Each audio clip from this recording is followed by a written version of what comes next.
Minasyaitonirrajim. Bismillahirrahmanirrahim. Ya'lamu annamal hayatud dunya la'ibun wa lahun.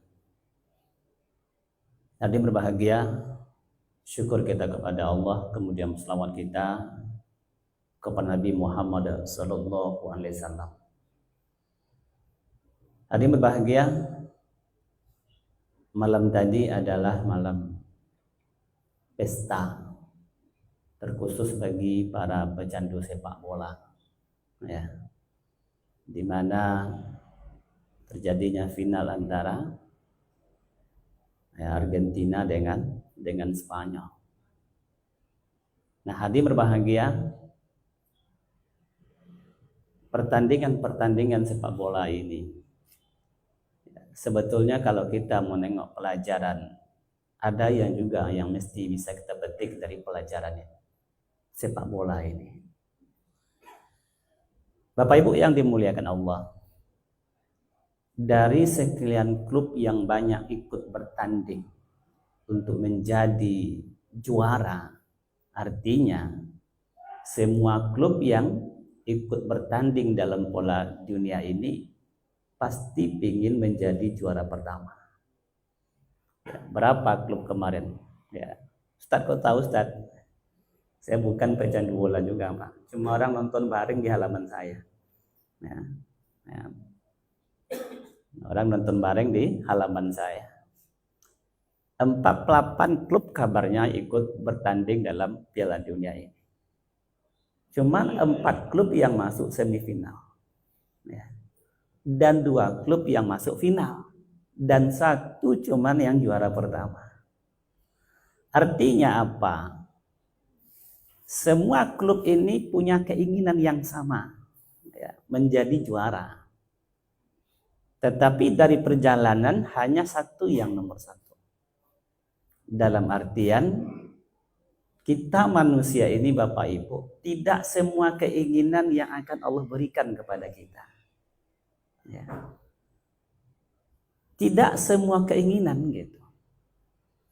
Kenapa? Karena Allah tak mesti kabulkan keinginan kita.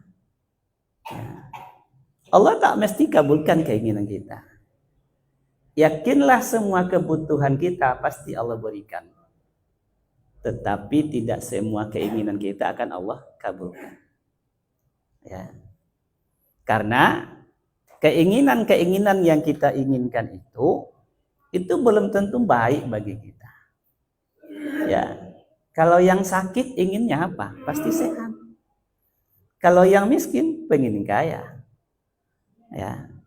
Begitu juga dengan keinginan-keinginan lainnya gitu. Tapi tidak semua keinginan itu yang Allah berikan. Ya. Kenapa? Yang kita inginkan itu sebetulnya cuma satu aja. Berikan, Allah pasti berikan terbaik kepada kita. Wa asa an takrahu syai'a wa huwa khairul lakum. Wa asa an tuhibbu syai'a wa huwa syarrul lakum. Boleh jadi kamu mencintai sesuatu, tetapi itu buruk bagimu. Dan boleh jadi kamu membenci sesuatu, dan itu juga baik bagimu. Wallahu ya'lamu wa antum la ta'lamun. Allah mengetahui dan kamu tak tahu apa-apa. Ya. Yang penting bagaimana Allah berikan yang terbaik bagi kita, ini yang kita usahakan. Ya. Yang penting itu bagaimana kita maksimal dalam mencapai keinginan, Pak. Ya. Mesti kita maksimal dengan usaha yang keras. Tengoklah pemain bola, Masya Allah, mana ada lengahnya.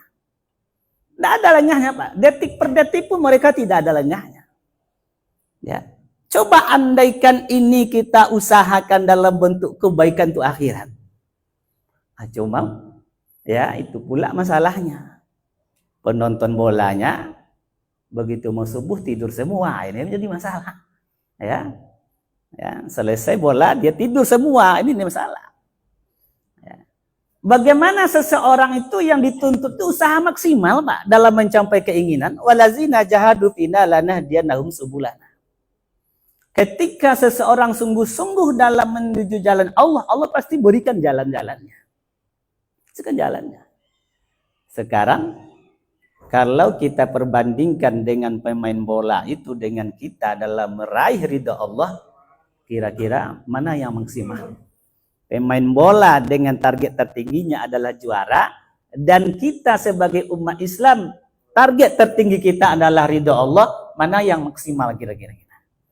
Ada enggak waktu yang terbuang bagi kita ketika mentargetkan diri kita? Sedangkan pemain bola itu tidak ada waktu terbuang bagi mereka. Lengah sedikit, ya, akan menjadikan permasalahan bagi mereka gitu. Nah, inilah yang nak mesti kita koreksi. Ya, nak mesti kita lihat bahwa sesuatu keinginan itu tidak akan tercapai semua. Karena Allah, ya, tidak mesti memberikan semua keinginan kita. Tidak mesti memberikan keinginan kita. Nah, hadirin berbahagia. Yang kedua yang mesti kita bisa dengan pelajaran dari sepak bola yang terjadi malam tadi itu apa? Bahwa memang kejayaan itu silih berganti. Ya. 4 tahun yang lalu di Qatar, ya. Ketika pada Piala Dunia dulu Argentina yang menjadi juara. Hari ini bagaimana kita lihat malam tadi? Ya, kok Ustaz tahu? Ya, penutupan itu sudah subuh itu, Pak. Udah jam 6 udah pulang kita selalu subuh. Bagaimana aura kesedihan daripada ya kaptennya Messi itu. Bercucuran air mata. Ya, bercucur air mata, wajar sedih, biasa-biasa saja. Tapi yakinlah yang nama kejayaan itu pasti akan bergilir. Tidak ada kejayaan yang abadi. Di perang Badar umat Islam menang, Pak. Ya, di perang Badar umat Islam menang. Padahal itu 300 banding 1000. Umat Islam 300, orang kafir 1000, tapi menang. Di perang Uhud, Nabi dan para sahabat kalah. Ya. Ini kejayaan yang akan selalu berganti gitu. Yang penting bagaimana? Bukan kemenangannya itu, keistiqomahan dalam ketaatan itu gitu. Maka Allah katakan ketika perang Uhud itu apa kata Allah? Ya, wala tahinu wala tahzanu wa antum a'launa in kuntum mu'minin. Kata Allah. Ya, jangan kalian merasa bersedih, jangan merasa kecewa. Karena kalian tetap akan menjadi orang yang terbaik, orang yang derajatnya tinggi, in kuntum mu'minin, kalau kalian istiqomah dalam keimanan kalian. Maka Allah katakan di perang Badar, ketika di perang Uhud banyak umat Islam yang menderita, yang terbunuh. Di perang Badar orang kafir juga terbunuh. Maka ini yang mesti kita sadari. Ya, kepada hari ini kita yang berjaya dengan kekuasaan, berjaya dengan harta, berjaya dengan nama, berjaya dengan pamor. Satu saat itu akan ibarat bola, dia akan berputar. Ibarat bola. Itu dikatakan dunia ini laibun wahlahun. Dunia ini permainan dan senda gurau. Ketika seseorang merasa mencapai titik itu, mengatakan dia yang menguasai karena kehebatan dia, ketika Allah cabut itu kehebatan, dia stres. Dia stres. Tengok Qarun. Apa kata Qarun? Saya punya harta ini karena ilmu saya yang saya miliki. Salabah, begitu banyak hewan ternaknya. Apa kata Salabah ketika diambil zakatnya? Ini semua karena kehebatan saya dalam peternakan. Ketika semua itu hilang, stres, Pak. Padahal Allah katakan, sesungguhnya kekuasaan itu milik saya. Dan saya berhak memberikan kekuasaan kepada siapa yang saya mau. Dan saya berhak mengambil kekuasaan kepada siapa yang saya mau. Ya, ini yang mesti kita, ya, yang mesti kita renungkan. Sesungguhnya yang namanya kejayaan itu pasti akan hilang satu saat. Bagaimanapun yang namanya Messi kabarnya, ya, dia akan mengakhiri karirnya dalam masa-masa ini ingin berikan terbaik. Tapi bagaimana? Dunia ibarat bola, kadang di atas, kadang di bawah. Ya, ibarat roda, kadang di atas, kadang di bawah. Ya, maka ketika kita di atas jangan semena-mena. Ya. Ketika kita di atas, kita punya kekayaan. Jangan jadikan kekayaan itu menjadikan orang miskin terhina dan terzalimi. Kita punya jabatan, jangan jadikan jabatan itu orang di bawah menjadi terhina dan terzalimi. Kenapa? Satu saat dia akan berputar. Ya, satu saat dia akan berputar. Inilah dia. Bahwa tidak ada kejayaan yang abadi. Ya, tidak ada kejayaan yang abadi. Suatu saat dia akan tinggalkan kita. Ketika seseorang menyadari kejayaan itu adalah pemberian Allah kepada dia, ketika Allah cabut, dia tidak akan berkata kecuali inna lillahi wa inna ilaihi raji'un. Nah, hadirin berbahagia, ini dia. Yang terakhir, ya, dari permain bola ini kita bisa ambil tibar apa? Jangan jadikan persaingan sebagai permusuhan. Ya, persaingan banyak, Pak. Yang punya warung, betapa banyak warung sama warung. Jangan sampai mensembur-sembur air pula kita. Ya, jangan pakai jimat segala macam. Ya, tapi usahalah dengan maksimal. Ya Allah tengok tuh usaha maksimal. Jangan jadikan persaingan, kawan bersaing itu sebagai permusuhan. Dan jangan jadikan kebencian selama-lamanya. Walaupun mereka berseteru dalam lapangan, tapi setelah selesai mereka tetap bersalam-salaman. Ya, awak kan tidak sebagian. Kita ngaku muslim, ya, bencinya sampai mati. Ya, bencinya sampai mati, Pak. Ya, padahal tak juga seperti itu. Ya, la yuhillul muslim, kata Nabi, tidak halal bagi orang muslim apa?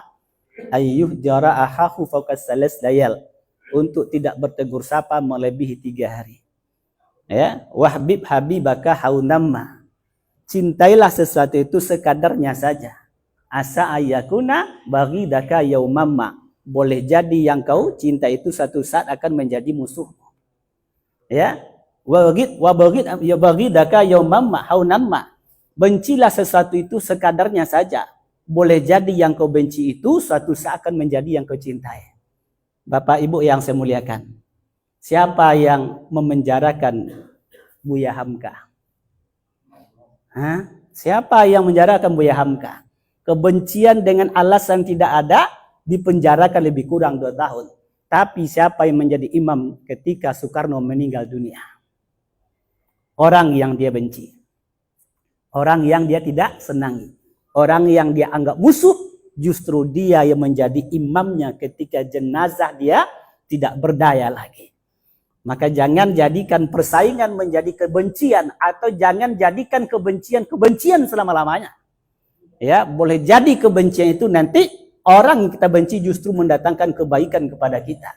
Dan jangan jadikan sesuatu yang kita cinta itu suka selama yang berlebihan. Boleh jadi orang yang kita suka itu nanti justru menjadi musuh kita. Ya, subhanaka bihamdik asyhadu an la ilaha illa anta astaghfiruka wa atubu ilaik. Assalamualaikum warahmatullahi wabarakatuh.